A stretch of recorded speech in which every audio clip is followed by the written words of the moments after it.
Good morning students. ये class 8th के लिए वीडियो है एसएसटी का। फर्स्ट क्वेश्चन देखिएगा। फर्स्ट क्वेश्चन आपका वन वर्ड का है।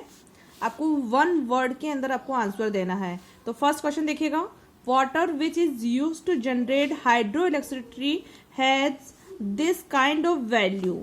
जो पानी से है ना, पानी से वाटर से जो हाइड्रो इलेक्ट्रिसिटी उत्पन्न करी जाती है तो उसका क्या महत्व है, वो हमारे लिए किस रूप में उपयोगी है। तो वो आर्थिक दृष्टि से हमारे लिए महत्वपूर्ण इसकी इकोनॉमिक वैल्यू होती है। तो किस प्रकार की वैल्यू कहेंगे आपको, इकोनॉमिक वैल्यू। वाटर जब तक वाटर है, लेकिन जब उसका यूज हम हाइड्रो इलेक्ट्रिसिटी के लिए करते हैं तो वो इकोनॉमिक वैल्यू कहलाती है। सेकेंड क्वेश्चन है, development of modern means of transport is mainly due to invention of. देखो आज के समय में है ना, आधुनिक समय में जो ट्रांसपोर्टेशन के साधन है ना, जैसे गाड़ी है ना, कार, बस, बाइक वगैरह जो हम यूज करते हैं, अगर उनका वो जो है वो मेनली क्यों चल रहे हैं, है ना, क्यों इनका इतना डेवलपमेंट हो रहा है, उसका मुख्य रीजन है किसके आविष्कार की वजह से, पेट्रोलियम की वजह से। अगर पेट्रोल नहीं होता है तो वो सब बेकार है ना, तो पेट्रोलियम की वजह से। देन नेक्स्ट है, Bihar and Orissa are rich in these mineral. Bihar और उड़ीसा के अंदर कौन सा मिनरल पाया जाता है, कॉल एंड आयरन। कोयला और लोहा वहां पर बहुत अधिक मात्रा में पाया जाता है। The resources whose quantity is known to us is. ऐसे रिसोर्सेज जिनकी क्वांटिटी के बारे में हमें पता होता है, हम जानते हैं, उसे हम क्या कहते हैं, एक्चुअल रिसोर्सेज कहते हैं। ठीक है, जिसके बारे में सब कुछ पता होता है, भाई इतना संसाधन यहाँ पर है, ऐसी चीजें यहाँ पर पाई जा रही हैं, हमें सब कुछ पता है कितनी मात्रा में है, तो उसे एक्चुअल रिसोर्सेज कहेंगे। Next fifth, the 3 R the जो 3 Rs जो है उसे हम किस रूप में हम जानते हैं, उसको किस तरह से हम जानते हैं, किस तरह से हम उसको डिस्क्राइब करते हैं, तो उसे हम रिड्यूस, रिसाइकिल और रीयूज के रूप में हम इसको यूज करते हैं। रिड्यूस मतलब किसी चीज़ों का बहुत ही कम यूज करना, है ना। सेकंड है रिसाइकिल, जिसे किसी चीज़ का हम बार बार यूज करना, उसे कहते हैं रिसाइकिल। ठीक है, जैसे कि हम एक बाजार से एक जूतों का डब्बा लेके आए हैं ना, उस डब्बे का यूज हमने क्या करा, हमने जब जूतों घर पे लाया, उसके जूते निकाल दिए और फिर उस डब्बे में हमने कोई सामान वगैरह रख दिया, है ना, तो वो उसका रीयूज हो जाता है, रिसाइकिल हो गया, है ना। ठीक है, उसका और कुछ चीज़ें हमने बना ली घर के अंदर, तो उसको रिसाइकिल हमने कर लिया, किसी और चीज़ को पैक कर दिया उसके अंदर। ठीक है, और रीयूज का मतलब होता है किसी भी चीज़ को बार बार यूज करते रहना। ठीक है, उसे होता है रीयूज। नेक्स्ट क्वेश्चन है, answer the following in short. ये कुछ क्वेश्चन है जिन्हें शॉर्ट में हमें आंसर देना है इनका। तो देखिएगा, फर्स्ट क्वेश्चन है, what is the natural resources. Natural resources किसे कहते हैं, तो the resources which we get from nature. ऐसे रिसोर्सेज, ऐसे संसाधन जो कि हमें प्रकृति से प्राप्त होते हैं और जो कि हमारे लिए बहुत ही वैल्यूएबल भी होते हैं और हमारी आवश्यकताओं की पूर्ति भी करते हैं, है ना, जैसे कि लैंड, एयर, वाटर, ये क्या है, सारे नेचुरल रिसोर्सेज है। ठीक है, नेक्स्ट क्वेश्चन है, classify resources on the basis of renewability.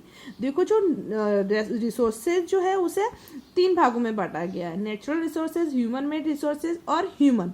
इस तरह से 3 तरह के रिसोर्सेज है। फिर नेचुरल रिसोर्सेज को भी अलग 4 भागों में इसको डिवाइड किया गया है। तो उसमें से एक टाइप है इसका रिन्यूएबिलिटी। तो रिन्यूएबिलिटी के आधार पर हमको उसको क्लासीफाई करना है। तो रिन्यूएबिलिटी के आधार पर हम जो रिसोर्सेज को हम उसको 2 भाग में बांटते हैं, एक होता है रिन्यूएबल और दूसरा होता है नॉन रिन्यूएबल। रिन्यूएबल वो होता है कि ऐसे संसाधन, ऐसे रिसोर्सेज जो कि हम बार बार उसको जनरेट कर सकते हैं, है ना, खत्म हो जाता है फिर हम उसको जनरेट कर सकते हैं, तो वो होता है रिन्यूएबल। जैसे कि सोलर एनर्जी है, विंड एनर्जी है, ये। ठीक है, नॉन रिन्यूएबिलिटी रिसोर्सेज वो होते हैं कि ऐसे संसाधन जो कि कुछ समय बाद खत्म हो जाएंगे, खत्म हो जाने वाले हैं या खत्म हो गए हैं, तो वो जिसको हम जनरेट नहीं कर सकते, खत्म हो जाता है ना, उसके बाद हम उसको जनरेट नहीं कर पाएंगे, तो वो होते हैं नॉन रिन्यूएबिलिटी रिसोर्सेज। ठीक है, जैसे कि पेट्रोलियम, है ना, इस तरह से। Third question, give an example each of renewable and non renewable resources. हमको रिन्यूएबल और नॉन रिन्यूएबल जो हमने लास्ट क्वेश्चन में पढ़ा था, उनके ही अपने को एग्जाम्पल देने हैं। तो देखिएगा renewable resources, solar energy and wind energy. Non renewable resources कौन सा है? कोल, पेट्रोलियम और नेचुरल गैस जो कि खत्म हो जाएगा तो उसे वापस हम रीजनरेट नहीं कर सकते। Question number 4, give an example of resources having aesthetic and economic value.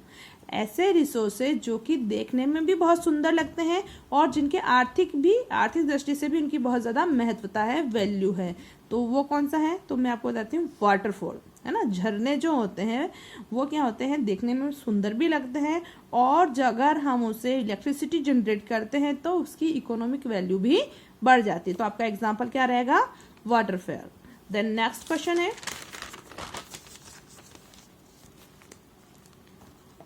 what do you understand by ubiquitous resources? ubiquitous resources क्या होते हैं? देखो, the resources that are present everywhere on the earth surface such as air, water, soil etc. are called ubiquitous. यूबिक्विट्स इस तरह के resources होते हैं जो कि पृथ्वी पर सभी जगह पर पाए जाते हैं, जैसे कि एयर, वाटर, सॉइल, ये जो है वो यूबिक्विट्स रिसोर्सेज के अंदर आते हैं। Then define sustainable development. देखो, सस्टेनेबल डेवलपमेंट क्या होता है? Balancing the use of resources and conserving them for the future generation is called sustainable development. देखो, सस्टेनेबल डेवलपमेंट वो होता है जिसमें हम क्या करते हैं, जो रिसोर्सेज का जो हम यूज़ करें उनको एक बैलेंस बनाकर हम उसका यूज़ करें, उनको हम संरक्षित करें ताकि फ्यूचर में आने वाली जो हमारी जनरेशन जो है वो उनके लिए भी काम में आए, है ना। एक सेंसिबल तरीके से हम अगर उसका यूज़ करते हैं तो हमारी जो फ्यूचर जनरेशन के लिए भी वो रिसोर्सेज रह पाएंगे, तो उसे कहा जाता है सस्टेनेबल डेवलपमेंट। Thank you.